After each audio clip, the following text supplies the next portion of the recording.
Do you suffer from heartburn on a regular basis? You know, it's the most common symptom of acid reflux. While millions deal with the issue, many are unaware that acid reflux is the greatest risk factor for esophageal cancer. And one type of esophageal cancer caused by reflux is actually increasing at a rapid pace here in the U.S. ABC 2 News' Ashley James reports. For years, 59-year-old Charles Rutherford dealt with acid reflux. I can remember back, say, 8, probably 9 years old. I can remember it then. It seemed like peanut butter. When I would eat a peanut butter sandwich, I would get a burning in my chest, and a glass of milk would put the fire out. Charles, like many others, would take over-the-counter medications for temporary relief, but it didn't seem to be enough. Charles had complained of chest pains in the past, and after a night of experiencing difficulty breathing and an elevated heart rate, his wife urged him to get checked out. It was probably 1:30 in the morning, and I had to be up at 4:30 for work. And she said, well, you're not going to go to work, and you need to go to the hospital. Doctors diagnosed Charles with Barrett's esophagus, a precancerous change in the esophagus caused by his years of reflux. You kind of die. And, I probably died 2 or 3 times. And started preparing for that.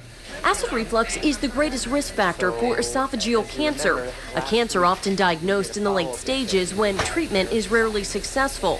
Doctors say symptoms of acid reflux can include heartburn, regurgitation, chronic cough, and voice change. The type of cancer that is increasing at the fastest rate is called adenocarcinoma. It's a medical term. But that is the cancer that is associated with acid reflux or gastroesophageal reflux disease. Most people with reflux will never get esophageal cancer. However, without being checked, there's no way to know if a person is at increased risk or not. Dr. Bruce Greenwald with the University of Maryland School of Medicine says when it comes to esophageal cancer and acid reflux, awareness is key. Be aware that acid reflux may lead to something more serious.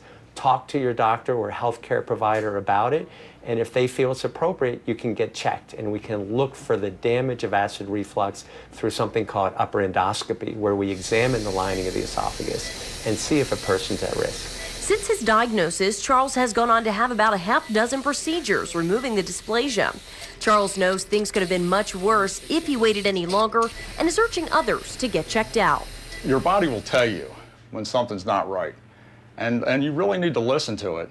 If you have any doubts, just go to a professional and get checked. This month, the Baltimore-based Esophageal Cancer Action Network, or ECAN, filed a citizen petition with the FDA seeking labels on over-the-counter reflux medications, warning users that if they have persistent reflux disease, they are at risk of developing esophageal cancer, and that the medication does not eliminate that risk. Dr. Greenwald, who is an ECAN board member, says he doesn't expect this to be a quick process, saying it could take many months, possibly even years. For ABC 2 News, I'm Ashley James.